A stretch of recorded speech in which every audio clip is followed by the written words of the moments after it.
Well, good morning, everybody. Good morning. Time to, it's 10 o'clock. If you want to welcome Joan and Steve on Zoom, and those of you who are joining us this morning online through the website or through Facebook Live, glad that you're here. We have the theme of the morning from the book of James is trials and tribulations, and you can't say those two words without thinking through what the nation has been going through in the past 6 days, whatever it's been since the tragic murder of George. Help me with George Floyd. Thank you. Forget George Floyd. Yes, and it's encouraging to see the response of many. For those of you watching on Sunday morning, we're going to have the worship service live, and I'm going to be interviewing Ed Glover. I'm going to be talking to him from Pittsburgh. We'll be doing a half-hour interview and talking about the experience that they've been having in Pittsburgh, and be talking about what all of this means and getting the perspective that Ed brings to it. Based on his many years working there in North Pittsburgh. Morning, Laura. Welcome. So as we begin this morning, let's begin with a prayer together. Lord, thank you for the great privilege of living in the country that we do in a free land. We thank you for our freedoms. Our hearts break over many of the things that have been happening in the major cities across our country, the things that are making the news, the garish headlines. But we thank you of the many, many acts of kindness, the many courageous acts of good works that are going on that often don't make the news. And we pray that you would use courageous and good people of every color and of every stripe to bring about healing and hope and reconciliation in places where there has been such strife. And we would pray against those forces that seem to be at work in our country that want to destroy everything that's good. And we know that they are opposed to everything that is in your heart and mind. So as we come to this morning together, we want to pray the prayer that we have prayed together so often throughout this season. Lord, help us see you more clearly in order that we might love you more dearly and follow you more nearly day by day. Amen. Amen. Well, if you've got your notes in front of you, we did an introduction to James last Wednesday, and we're going to be continuing our studies every Wednesday morning at 10 o'clock throughout the summer. Well, I'll be here at Ocean Reef this week and then again next Wednesday. And then we'll be leading them from Idaho. I may even be leading them from a trout stream on one morning or so while we're up there. But if you will, follow along in the notes. We said last week that the study of Scripture is a function of both our what? Our hearts and our minds. And that when we apply our hearts and our minds, our best understanding will still always be, will it be complete? No, it'll always be in part. And we've really got to keep both of those statements in mind when we come to the book of James, because there is that's in no small part due to the distance between our world and the world of James, and it's far more than just a matter of time. It's a huge cultural gap as well. The challenge of studying the book of James, in the second paragraph, is that of humbly attempting to enter the immediate post-resurrection world of Jewish believers in Jesus. This happened this was written maybe 20 years after the resurrection, when the church was still primarily composed of what ethnicity? Jewish believers in Jesus. Paul had begun his missionary journeys, but did the church in Jerusalem, did they fully understand Paul's message of justification by faith and that I'm not under law but not under grace? And so there was a lot of confusion. Frank, welcome on your iPhone. Is that you? Yeah, but I'll cut it out. Okay, good. Yeah, just checking. When we read that opening sentence, that James is a servant of God and the Lord Jesus Christ, I think most of us who've been around the faith for a while, well, we just read it casually and we go, oh yeah, I know that, that's sure.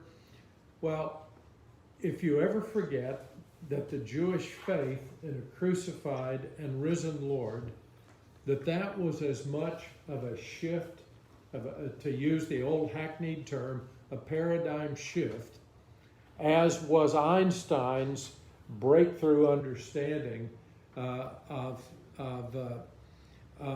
this whole new framework of space and time. Before, it had been a Newtonian world because the apple dropped on Newton's head, right? That explained everything. And along comes Einstein, and he sat in the train station there in Zurich one day, and he watched trains go in two different directions, and suddenly he understood that space-time was a relative notion. That, morning, Kay, if Jerry's with you there. Yep. Eleanor, good morning, welcome.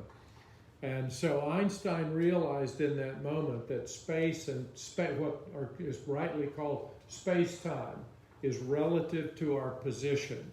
And that changed everything, and in fact, we're still trying to figure it out. Well, we need to understand that for James, the Jewish brother of Jesus, who didn't believe in him until the resurrection, for him to say a servant of God and a servant of Jesus Christ is every bit as revolutionary as it would have been for Einstein to talk about space-time in a way that Newton did not. And so that's part of the challenge of studying the book of James. They being the Jewish Christian church, needed to work out what it meant. And did they get it all right at first? No, absolutely not. They are trying to figure out, and James is really addressing this, how do you, hey Greg, welcome, glad to have you and Emily here. They were trying to figure out how do we integrate that new understanding into our faith and into our practice in the same way that physicists tried to figure out how do we look at the world after Einstein. So they were attempting to understand what it meant to live with faith in Jesus with a worldview that had been shaped according to what law? The law of Moses, and doing both of these things in a hostile cultural environment. And so given that, it's no wonder that James talks about trials and tribulations, the very first thing out of the chute. James knows that God's desire for each of Christ's followers is to shape a life that is going to be two words, spiritually what? Mature and stable. How many of us have found that really easy? We're all laughing in the room because not one of us have. But James also knows that the journey to fulfillment of that goal of God for our lives is going to be replete with what? Obstacles that have to be faced and overcome. So that's where we're going this morning. So as we discover this text, I'm trying to, Claudia, where are you when I need you to get rid of my, no, she's fine. I've got emails popping up on the other side of my screen. So at any rate, here's the three ways. First of all, the teaching of James, it's deeply personal. What does he call everybody? Brothers and sisters. That also makes it deeply pastoral. And he uses it, if you'll read this, 14 times in the book.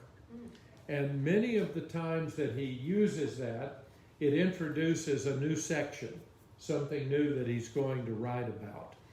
So what's the first section that we're going to look at this morning?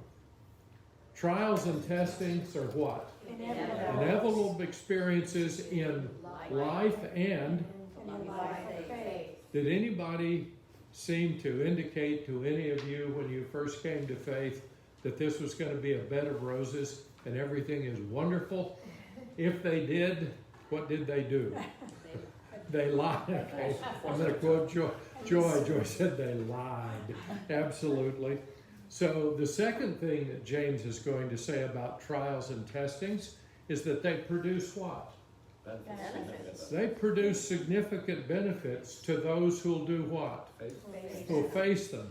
If you face a trial and you try and escape it or hide from it, do you gain any benefit? No. No. What do you get? It comes back around. You compound your problems. And then the third thing that he's going to say about trials and testing, he's going to say that they promise something. What do they promise? God's blessing to those who will persevere, a hugely important word. So let's dig into the first point. Trials and testings are inevitable in life and in the life of faith. Laurelyn, would you read that first verse? It's printed there in the bold. Yeah, the text. Consider it pure joy, my brothers and sisters, whenever you face trials of many kinds. Okay. So consider it what? Pure Joy. joy. We'll come back to that. It's pure joy. Okay, so here's some background. The term that we translate trial or testing, it's the same Greek word. It's the word parasmos, which for those of you who don't know Greek, you just learned a little at no cost, all right? Compare it to our two English words, there and there. Okay, T-H-E-R-E, when you use that word, what's it referring to? It's place, it's something that's there. When we use the word there, E-I-R, what are we referring to? Possessive. Something that's possessive, something that belongs to them. Morning, Lori. Michael, good morning. So, yeah, I can see them on Zoom, you guys can't. Okay, so how do I know whether I'm talking about there or there?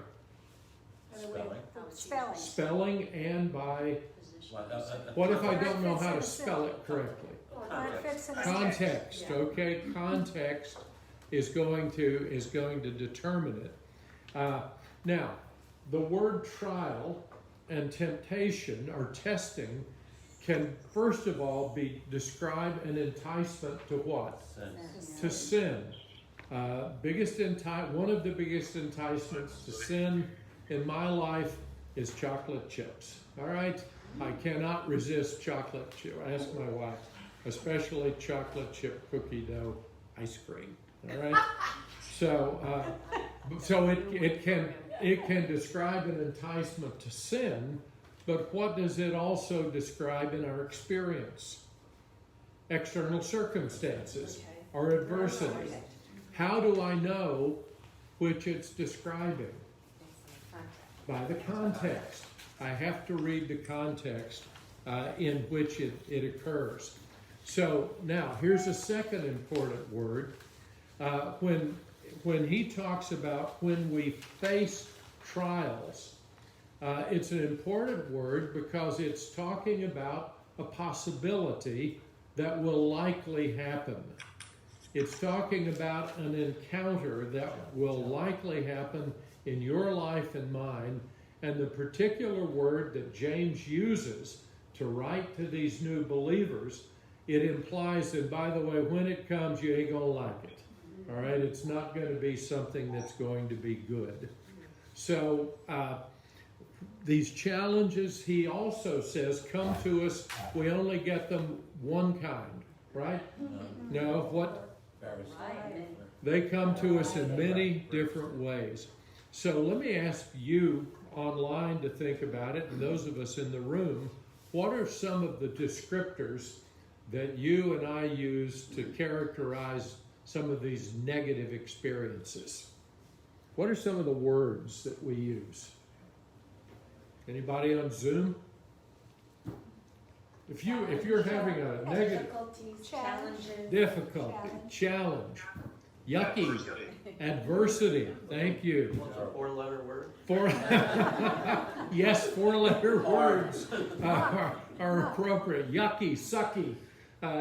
We've got a whole vocabulary, some of which is appropriate to use online in a Bible study. Others of it, just think it, don't say it. All right. So it's what some of us around the table are doing. Do those words change the nature of your experience? No, not well. Do they change? Do those descriptors change based on the nature of your experience? What if you get an eagle on 18? Shoot it. Miracle. What are some of the words in it's a good experience? Great, fantastic. Huh? Wonderful. Well, exciting. Do it again. Exciting, Awesome. Love this. Yeah. fabulous, awesome. What? Yeah, the whole words going around here. You're proud of what you did. Proud. We had a good experience. Laura and Kendall gave us a big piece of tuna that Jane and it was a wonderful, delicious experience when you put it with butter and lemon oil and some ginger. Yeah, absolutely. So as the experience changes, our what? Our descriptors change. Okay. How does James encourage people that he's writing to when they get the trials and temptations and tribulations? What's his encouragement? Count it what? Joy. Count it some joy? Pure joy. Pure joy. Pure joy. Is that yours or my first experience when they happen? Not exactly. Okay. So Jane loves the book of James, and she's just talking about how practical this book is. When sucky experiences come our way in life or spiritual experiences, what does James say our first response should be? All joy. Count it.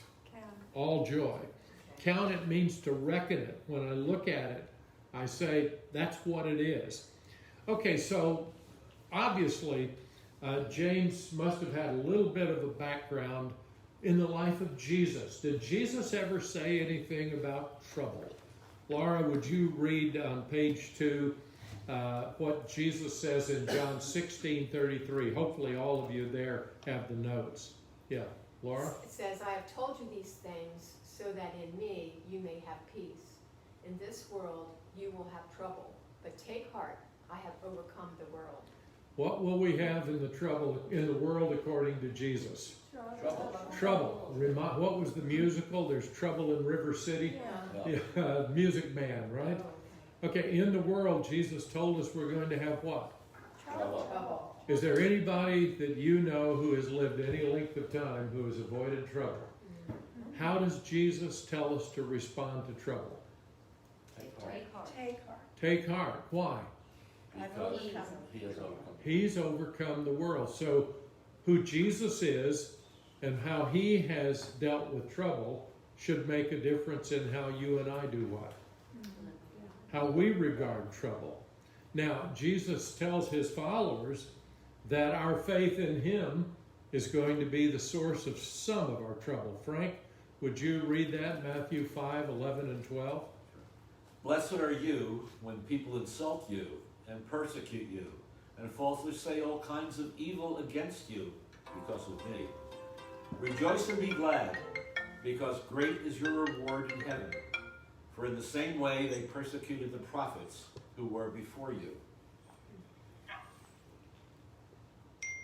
Okay, hold on. I had a call try and come in. Who knows how to get me back to the main screen? Oh well. So you've lost Resume. everybody? No, not read that. There's a little piece up in the right corner. Oh, yeah. Little piece up in the right corner. There? No, Just hit on this. hit on There's a gallery view and a regular view. Oh well. You're good, Bob. Okay, good. I thank you. It doesn't look that way here, but I'm glad that I'm good. Thank you. Okay, so this is Jesus' Sermon on the Mount. What's the first word in what Frank just read? Blessed. Blessed.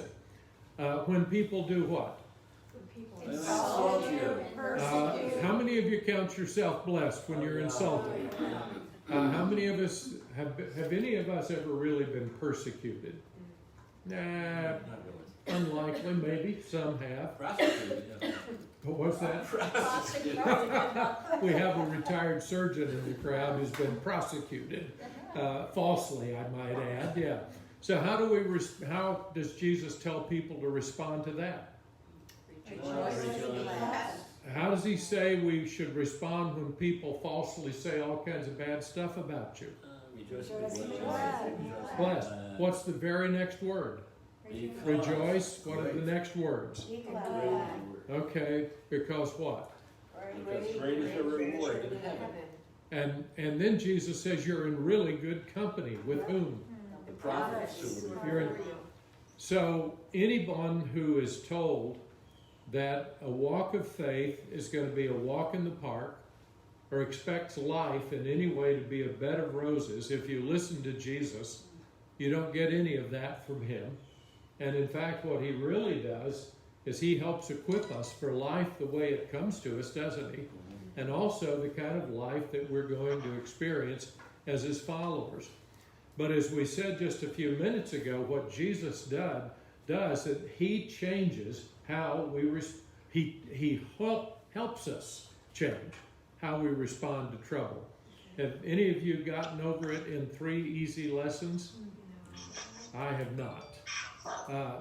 Does it seem unnatural for James to say, count it all joy? Absolutely. Yeah, it's unnatural. Because it's not a human response. It's just not that, Laura, what? That's not what first comes to your mind. That's not how you react right away. You have to stop and think. And That's what always gets you in trouble. what, to stop and think? Thinking. Oh, yeah. Someone, Frank said, thinking gets you in trouble. No, we really do have to Yeah, stop you and have to stop. think. There have been too many times in my life where I've hit the sin key when I should have hit the delete key. The delete key, right? Awareness sometimes of how Jesus tells us we should respond, hopefully begins to make a difference in what? How I do respond. If I'm not aware of it, though, will it change how I respond? No, No. not at all. So, is James telling his followers that he's writing to count these experiences all joy? Is that consistent with what he learned from the teaching of his brother? Yeah. Yeah, absolutely. So whenever we come to one of the letters of the New Testament, whether it's James or whether it's Paul, what we have to do is go back and try and hear them and understand them in light of whom? In light of Jesus. Yeah, that's hugely important. What's that, Laura? What would Jesus do? What would Jesus do? Yeah, those 4 simple initials. Okay, so it's one thing.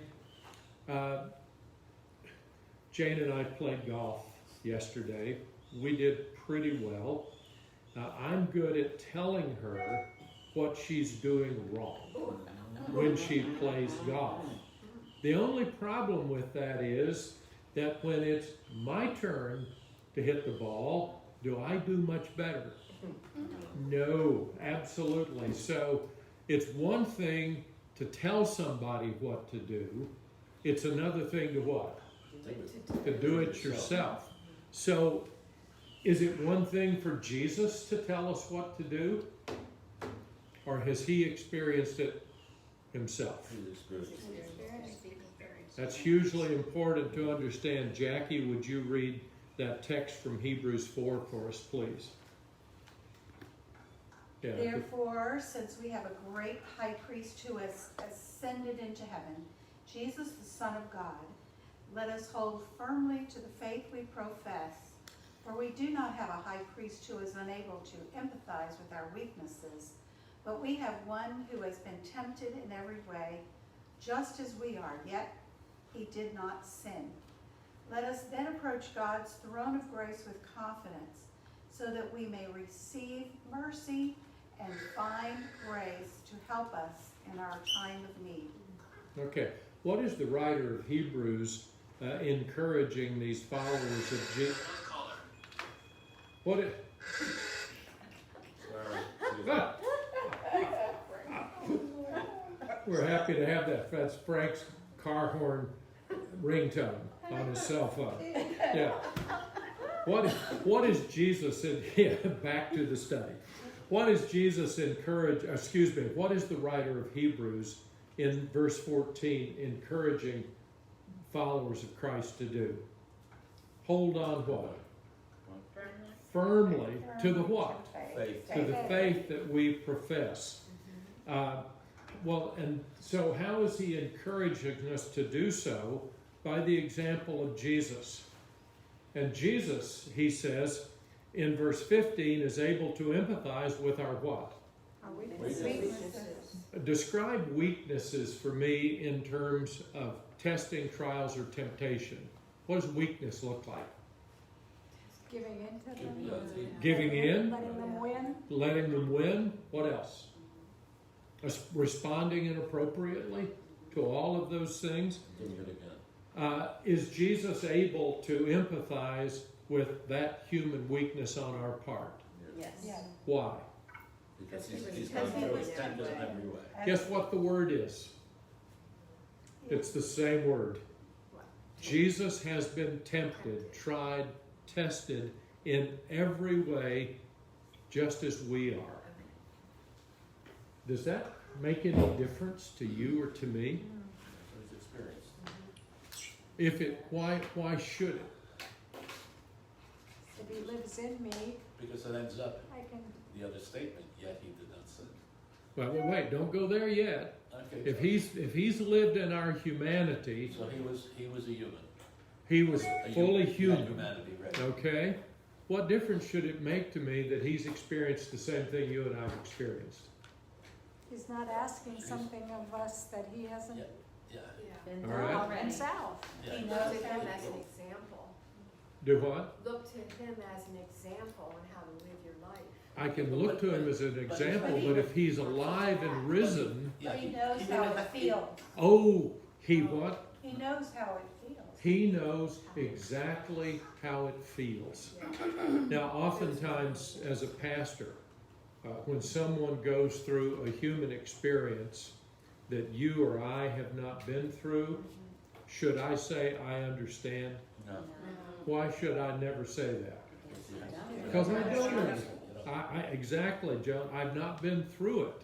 I don't know what that's like. Can I say to someone legitimately, Jesus understands? Yes. Yes. Why? Because He's been through it all. He's been through it all. Okay? That is in his humanity. So when I'm in the midst of a struggle, we'll come back to this, think about what should I do? Should I turn away from Jesus? Should I hide from him? No. No, I'm going to turn my phone off. Excuse me. Yeah. So, yeah, Frank and me both. So, Frank, you were pointing up the difference in Jesus' experience. What's his how is he different than you and me? He did not submit to these temptations. He didn't give Yeah, in he to did them not sin. because he's fully God. He's both fully man and fully God. And in his being fully God, he did not have any advantage over us save his ability not to sin because of his being born of the Spirit of God. Okay, that's one that's worth thinking about and talking about. So, when you and I get into the tempting, testing, or tribulation, what is our tendency when those things come up in our life? Not a good tendency. Submit. We think we're the only one. Okay, I think I'm the only one. And when I think I'm the only one, what do I tend to do? Why? I have a pity party, okay? Do you ever isolate? Oh, yeah. Okay, we isolate. We hide from people. Why do we hide? Embarrassment? Should we be embarrassed when we go through these things? No. Why? They're common to all of us. What does the writer of Hebrews tell us to do when any of these things happen in verse 16? What's the first thing to do? To approach God's grace. Is it his throne of judgment? No. It's his throne of what? Grace. Grace. Okay, and what do we expect when we approach it? Mercy. To receive mercy and to find what? Grace. In order to condemn us, No, help because we're failing. No, what does it say? Help us. It's I'll find grace to help us in our time of need. In our time of need. What did Jesus find? What did Jesus do when he faced testing, trials, and tribulations? To whom did he turn? His Father. Turn to his Father. What did he find from his Father? Grace and mercy and strength and help him in his time of need. If he knew how to do that with his Father, and he's living in each of our lives by his Spirit, when we come to those places, we turn to him, what will we find from him? Understanding. He can say, I know, I've been there. I've lived through that. I can help you. Come to me. Don't hide. Don't pretend that you're not going through it. Did Jesus face enticement to sin? And before you answer that, think for a minute. The answer had better be yes, right? Otherwise, he wasn't really human. Michael, would you read that text at the bottom of page 2, Luke 4, verses 1 and 13? Jesus, full of the Holy Spirit, left the Jordan and was led by the Spirit into the wilderness, where for 40 days he was tempted by the devil. And when the devil had finished all his tempting, he left him until an opportune time. Okay, what did Jesus experience? Testing, trial, temptation. And in that wilderness temptation, there's 3 temptations that really are sort of umbrella for all of the temptations that we'll face. Who was the source of his temptation? In the temptations we face, James is going to later say God doesn't tempt us. Who does that come from? The devil, but also he's going to tell us from where else? Ourselves. Remember Flip Wilson? What? The devil The devil made me do it. All right? Well, guess what? The devil can incline me to something, but who makes the choice? We do. I do. And Christ made the choice not to give in. And after Satan tempted him 3 times and he failed, he left him alone, right? No. For the next time. He waited until what? The An next opportune time. time. How many of us have felt pretty good? Wow. I was glad. I resisted. I did okay. And then what happens? He hit you again. But when does he hit you again? When you're most vulnerable. And when you think you're standing. What does he do? He comes up and he whacks you. What do? You approach the throne of grace to find mercy and help in time of need. Did Jesus ever face external adversity? Is that a silly question or what? But Joy, read at top of page 3. Okay, you are those who have stood by me in my trials. Okay, this is Jesus as he's preparing for his arrest and crucifixion, and he's talking to his disciples as they prepare to go to the Garden of Gethsemane. What does he say to them? You stood by me. Yeah, you've stood by me in my trials. Just name 1 or 2 of the trials that Jesus faced when he was on earth. Did he face any objections?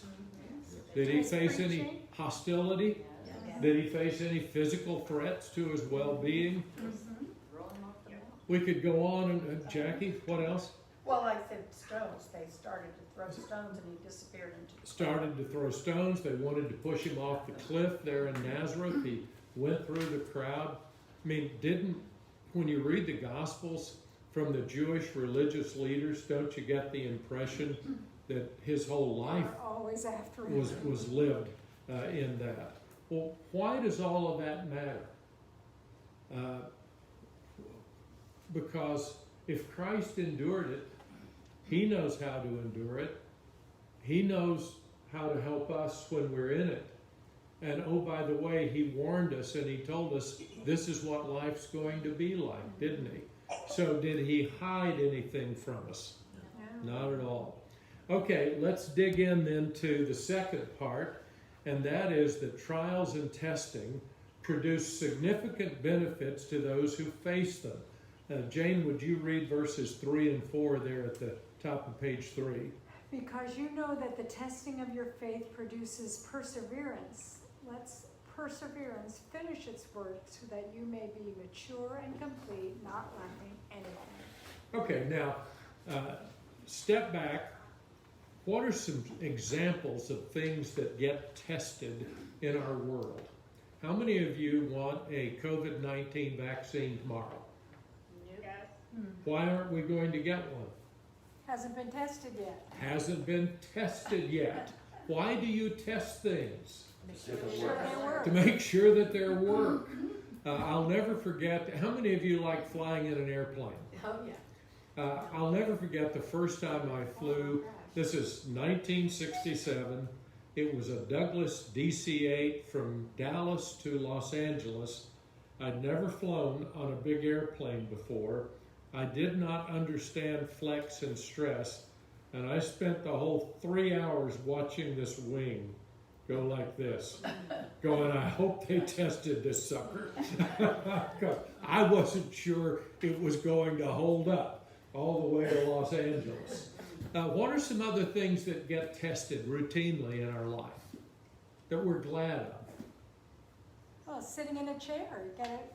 Somebody tested it that it was going to hold you All right. before they built it. Testing in a chair. What else? Automobiles. Automobiles. Okay, yeah. How about anybody want to buy and utilize a self-driving automobile yet 100% of the time? No. Why not? Haven't been tested, haven't been proved. When something is tested and approved, what do we say about it? What words? Safe. Trustworthy. Safe, trustworthy, reliable, pass the test. Sea trials. Is what? As a sea trials, you pass the sea trials. Pass the sea trials. We certify it, don't we? Yeah. It's certified as having passed the test. In what way does testing back up a claim?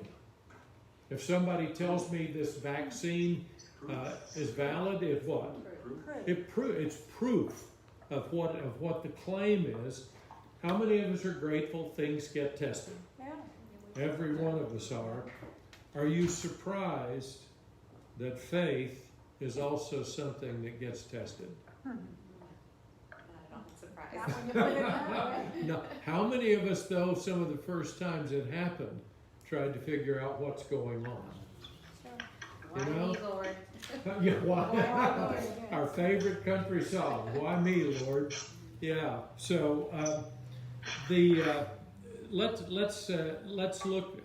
Okay, here's a second question for you. Tell me where you have developed perseverance, because that's what faith develops. Perseverance. Tell us where you've developed perseverance in something besides your faith. Kids. Kids. Great answer. Yeah. What else? Driving.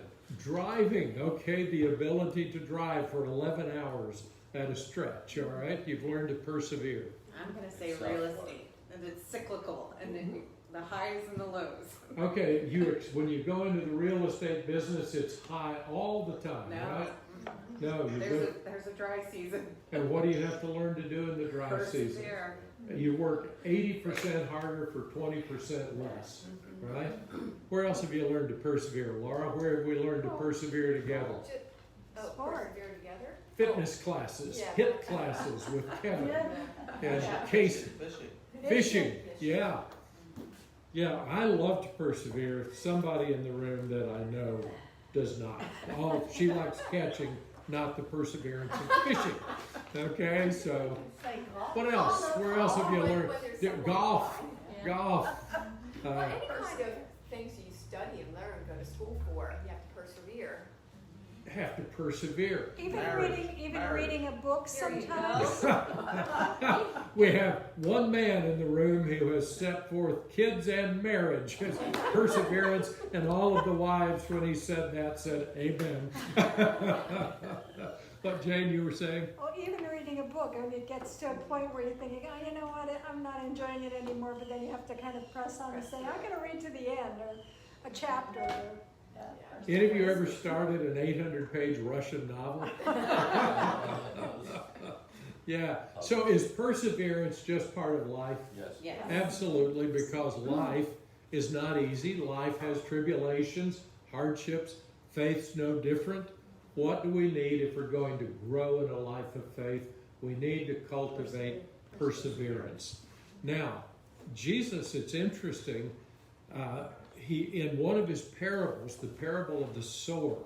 Laurelyn, would you read Luke 8, verses 13 through 15? They're in page 3. Those on the rocky ground are the ones who receive the word with joy when they hear it, but they have no root. They believe for a while, but in the time of testing they fall away. The seed that fell among the thorns stands for those who hear, but as they go on their way, they are choked by life's worries, riches, and pleasures, and they do not mature. But the seed on the good soil stands for those with a noble and good heart, who hear the word, retain it, and by persevering produce a crop. Okay, so is this word good? Very good. What's the problem? the soil. The soil, right?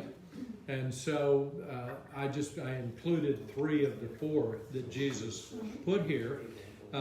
Do people on the rocky soil receive the word? Yes. Absolutely.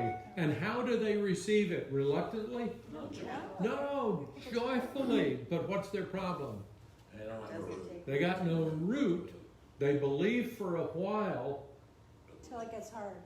What happens? Well, it's not a It test. gets hard. And what happens to the word? It just Goes just like that. Doesn't Lost. grow. Bears no fruit. No growth. Have you ever met any people like that? Yeah. Somehow they thought that this faith journey was a bed of roses and that there was nothing to it. Somebody didn't teach them this parable. What happens to the good word that falls in the thorns? They get choked eventually. It's choked by life's story. It gets choked. Circumstances that we allow in our lives choke it out. What about the good word? What about the good soil? What happens? They persevere and produce a crop. Well, Retain it. what's the first thing? They hear it. They hear it. Retain it. Okay, what's the second thing? They Retain retain it. They retain it, and then what's the third They thing? produce a Produce crop. They persevere. Produce. Are all 3 of those things necessary if God's goal for our lives is going to be accomplished? Yes. Do I need to hear it? Oh, What happens if I stop hearing God's word? Start from the beginning. You're not listening. I'm not being enriched, am Don't I? grow. What's happening if I stop retaining it? If I don't come up with the means of retaining it, what's going to happen? Its effect in my life is going to be minimized, and if I don't persevere, okay, some people think the Christian life is a matter of coming to faith. Faith is your life insurance policy. I'm not going to hell. All I have to do is show up on church on Sunday morning and it's all good. Is that the Christian life? No. That is a poor caricature. Makes you think about like that musician, I forget who he was recently, who, real popular Christian musician who decided I no longer believe in God, and you wonder what, how deep they dug in, or was it just words that were selling for a while and then it got hard? Interesting. How many of us have friends that we've seen testing come and they just go, yeah? How about people who appear to be alive but the life just gets choked out of them. What about the joy of watching people struggle to persevere and grow? Absolutely. Yeah, it's encouraging to us. Does anybody get to avoid the struggle? No. But sometimes we act like we're the only ones, and we're not honest and genuine about that. So, what are the benefits that we receive from persevering in faith through temptations and trials? In those, up in James, verses 3 and 4. What's the first thing? What does it mean to become spiritually mature? What's spiritual maturity? Staying connected to God. Spiritual maturity is staying connected to God. Are there 90-day wonder super saints out there? Yep. Frank says, yep. Do they last long? No. Nope. When somebody, I love it, somebody said a mature believer, when they're a week old in faith and they're a bud on the vine, are they mature? No. Well, are they mature for being a week old? Yes. Yeah. Okay, what do they need to do? Grow. They need to grow. Do we ever come to the place where we stop growing and stop maturing? No. No. If you think you have, what's happened to you? God. We've died. We've died spiritually. Can you become spiritually mature apart from the journey of testing, trials, and temptations? No. Absolutely not. You cannot. What does it mean to be spiritually complete that James talks about? So that let perseverance finish the work so that you can become complete. What does it mean to become complete? Frank, when you started medical school and you finished your first year, were you a complete physician? No. What did you need a little of? A little more education. First time you picked up a scalpel, were you a complete surgeon? No. No, thankfully. What did you need? You need more experience. A little more experience. When you started in business, were you a complete business person? What do you need? No matter what when you started real estate, were you a complete real estate? No. Okay, what happens through trials? And not only do we become inwardly mature, but we become complete. The word there is whole in terms of how we're growing and living out our life of faith. What is the relationship between temptations, trials, and tribulations and the experience of lacking something? What's the relationship that's there? How do you learn you're lacking something? From having trials and tribulations. Through having trials and tribulations, right? If I'm playing golf with Michael and I need a 7-iron and I've got a 9 and a 6, am I lacking something? Am I going to be able to, I realize I am lacking 2 irons because I'm not good with either one of them, right? So in my spiritual life, what do I learn from a trial? What I lack. I learn what I lack. When I respond to a testing situation and I don't respond well, what do I realize I'm lacking? Joy. I'm lacking joy, and I'm lacking the right perspective that Christ gives on this. When I go through a temptation and I fail, what do I learn? That I'm lacking strength. And how is that a good thing to learn that? Yes. Absolutely, it's a good thing. And so what does the experience of going through these contribute to our lives? What does James say? The testing of our faith produces perseverance, and it allows the work of God to what? To be complete in our lives. I love what George MacDonald, the great Scottish author, says. How many of you have seen somebody who claims to be a person of faith living in a way that is inconsistent with how you and I think they should behave? Anybody been through that? We all have. George MacDonald says this: don't judge them in that moment. That's correct. Why? because he said what you may be watching is a good person, is a bad person on the way to becoming good. You might also be watching a good person on the way to becoming bad. So you need to watch over time to see what's going on in that person's life. All right, next page, page 4. We've got less than 10 minutes. So what does all of that above suggest to you about the journey of faith? It's tough. It's tough. And that it's going to be It's what? necessary. That all of this is, what's that, Joan? Bumpy. Bumpy, thank Bumpy you. it is. Yeah, a bumpy road. Okay, dig into this verse 12. The trials and testing promise God's blessing to those who persevere. Laura, would you read verse 12? Blessed are those who persevere under trial, because when they have stood the test, they will receive the crown of life that God has promised to those who love him. How many of us in the room or online have passed a test at some point in life? Okay, give me an example. Driver's test. Driver's test. You okay? Others? Real estate license. What's that? I passed the CPA exam. You passed the CPA exam, okay? That was huge for me. Way to go, Kay. Yeah. Okay. Were you pleased that you passed it successfully, Kay? Would you say euphoric? Did you receive? What did you receive as a result of passing that CPA exam? A better job. A better job. Okay. More money.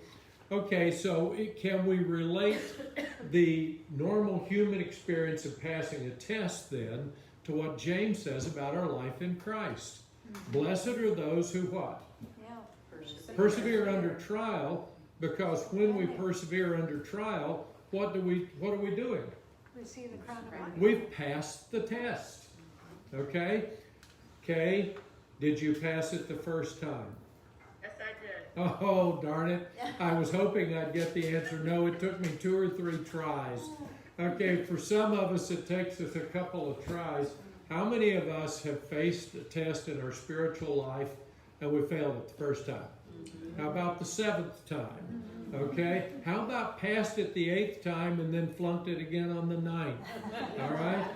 What happens to us is as we persevere, we stand up to the test, and the more I stand up to the test, what do? I grow. Stronger. I grow stronger.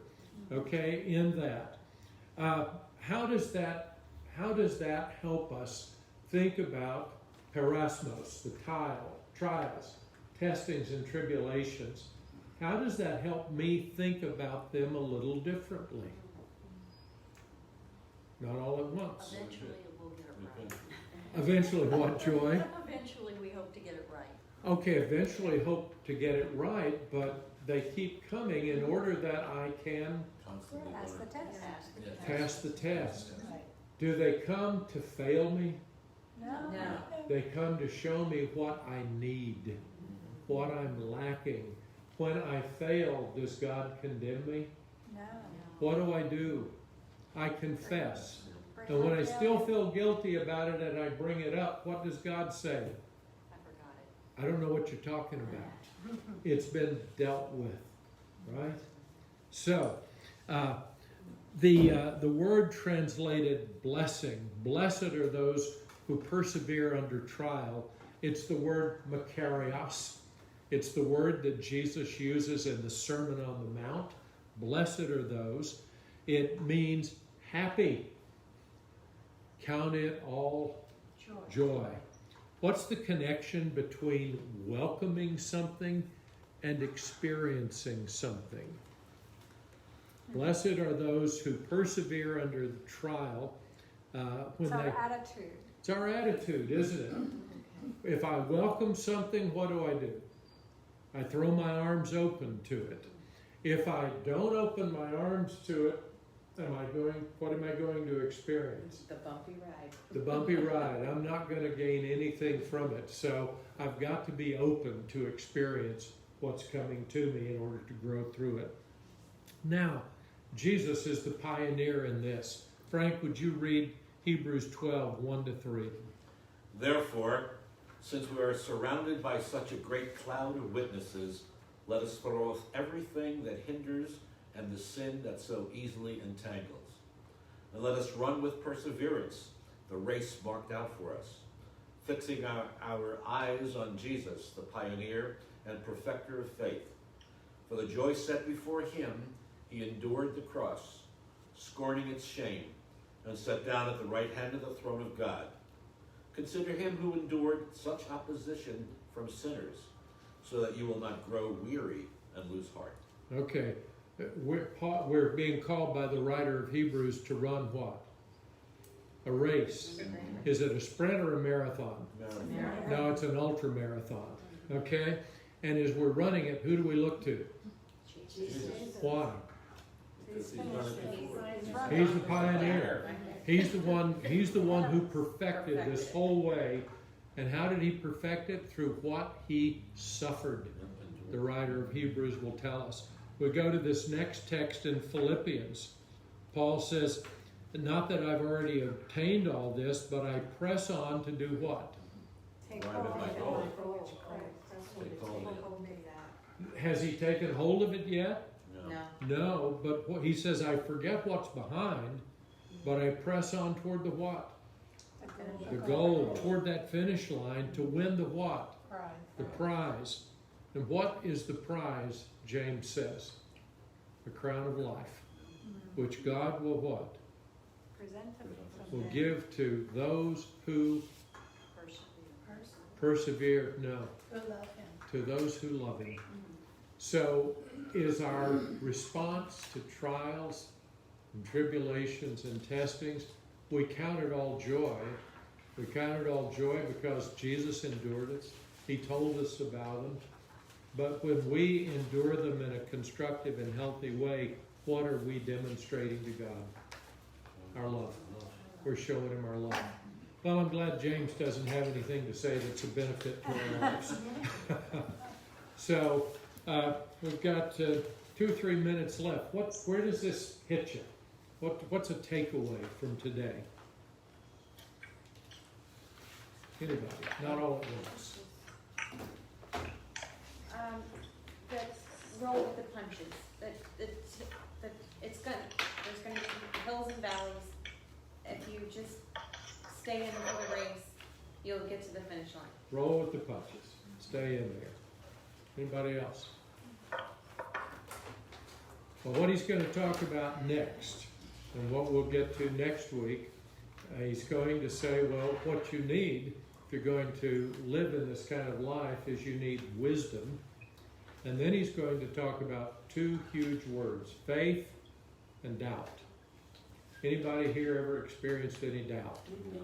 Okay, well, that's what we're going to be talking about next week. So may we have a week of enduring and counting things all joy as we live through them together. Blessings. We'll see you next Wednesday morning. God bless. Thank you, Bob. You bet. Thank you.